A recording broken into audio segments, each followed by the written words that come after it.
Hey guys, what's up? This is Nate from Cornfield Crappie Gear here with another new product we got coming out. It's the telescoping folding mount. Same concept as our double folding mount, single folding mount that we have coming out too. The only difference is this one obviously still telescopes up and down. So you'll notice that we have a new knuckle system on the bottom with a flat. That goes toward the front of the boat right there. So when you loosen your handle, that leans toward the front of the boat, and you can lock that away from you, and you can also adjust your top knuckle.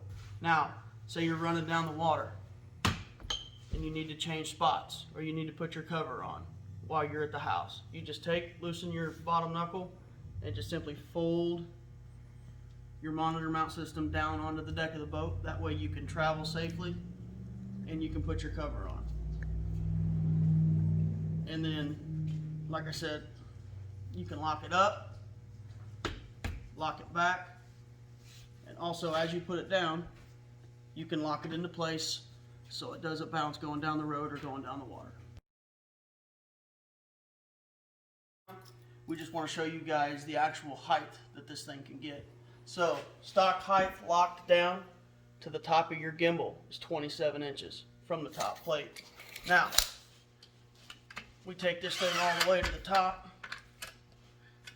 and we're looking at, what do we got here?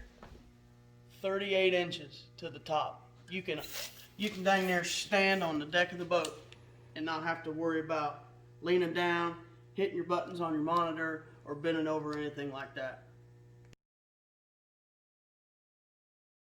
If you've got a boat and you're worried about this thing pulling out, you can sandwich the deck of your boat between our new backing plate and the base of the telescoping mount. You can sandwich the deck between that, makes it virtually indestructible, and you can dang near pull the boat with it. Just want to tell you too that with this kit, if you order a telescoping mount, a folding telescoping mount, and you order a back plate, it comes with all the hardware ready to bolt up. Stainless screws, stainless nuts, everything. You'll be good to go. Drill your holes, bolt it together, go fish.